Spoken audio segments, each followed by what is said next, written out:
3% ಕಾಡಿತ್ತು. ಇವತ್ತು 12ಕ್ಕೆ ಬಂದತ್ತಿದೆ. ಎಷ್ಟು ಕಡಿತಾ ಇದ್ದಾರೆ ನೋಡ್ರಿ. ಇದೇ ಮುಂದುವರೆದ್ರೆ ನಾಳೆ ಭವಿಷ್ಯ ಏನು ನಮಗೆಲ್ಲ ಅಂತ. ಅದಕ್ಕೆ ಇವತ್ತು ನಮ್ಮ ಆಗುಂಬೆ ಕರ್ನಾಟಕ ಚಿರಾಪುಂಜಿ ಕಾದ ಬಾಣಲೆ ಆಗೈತೆ ಅಂತ.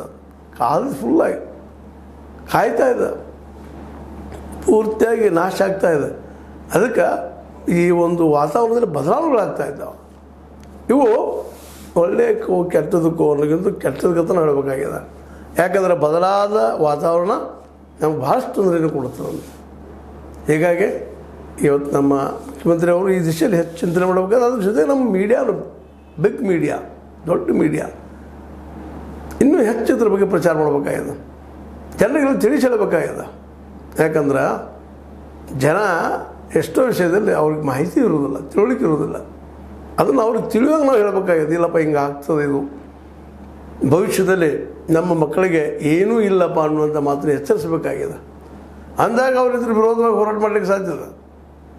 ಇಲ್ಲಾಂದ್ರೆ ಎಲ್ಲೋ ಕೆಲವಷ್ಟು ಪರಿಸರವಾದಿಗಳು ಅವರು ಇವರು ಹೋರಾಟ ಮಾಡೋದು ಅದು ನಾವು ನೋಡುವಂಗಿಲ್ಲ. ನಮ್ಮ ಮತದಾರರು ಮೇಲಿನ ಮತದಾರನ ತಿಳಿಸ್ಬೇಕಾಗಿದೆ, ಮತದಾರರು ತಿಳಿಸಿ ಹೇಳಬೇಕಾಗಿದೆ. ಮತದಾರ ತಿಳ್ಕೊಂಡಾಗಿಂದ ಬದಲಾವಣೆ ಮಾಡೋಕ್ಕೆ ಸಾಧ್ಯದ.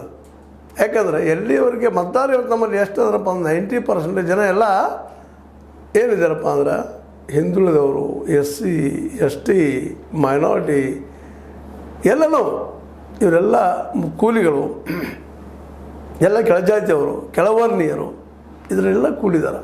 ದುಡ್ಡು ತಿನ್ನುವಂಥವ್ರು. ಇವ್ರಿಗೆ ಶಿಕ್ಷಣ ಸರಿಯಾಗಿ ಇಲ್ಲದಕ್ಕಾಗಿ ಈ ದೇಶದಲ್ಲಿ ಏನು ನಡೆಯಾಗಿದೆ ಅಂತ ಪಕ್ಕ ತಿಳಿತಾನೂ ಇಲ್ಲಾಂದ್ರೂ ಅಡ್ಡಿಲ್ಲ. ಯಾಕಂದ್ರೆ ಅವರು ಸಹಿತ ಮರಳಾಗಿ ಗ್ಯಾರಂಟಿಗೂ ಮತ್ತು ಅದಕ್ಕೂ ರೊಕ್ಕಕ್ಕೂ ಮರಳಾಗಿ ತಮ್ಮ ವ್ಯಕ್ತಿತ್ವ ಕಳ್ಕೊಳ್ತಾ ಇದ್ದಾರೆ ಮತದಾರರ. ಇವತ್ತು ಅದನ್ನು ತಿಳಿಸಿ ಹೇಳೋ ಕೆಲಸ ನಾವೆಲ್ಲರೂ ಮಾಡಬೇಕಾಗಿದೆ.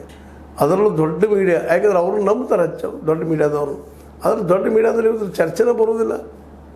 ಅದರಲ್ಲೂ ಇವತ್ತು ಧಾರಾವಾಹಿಗಳಿಂದಾಗಿ ನಮ್ಮ ದೇಶ ಎಲ್ಲ ಸುಭಿಕ್ಷೆ ಐತಿ. ಆ ಧಾರಾವಾಹಿಗಳು ನೋಡ್ಕೋತಂತ ಗೊತ್ತಾಗಿಬಿಡ್ತದೆ ನಿಮಗೆ. ಅದೇನಪ್ಪ ಧಾರಾವಾಹಿ ಅಂತಂದ್ರೆ ಒಟ್ಟು ಮೋಸ ಮಾಡೋದು, ಸುಳ್ಳು ಹೇಳೋದು, ಮನೆ ಉಳಿಸ್ಕೊಳ್ಳೋದು, ಅತ್ತಿ ಸಸಿ ಜಗಳ ಮತ್ತೆ ತೋರಿಸ್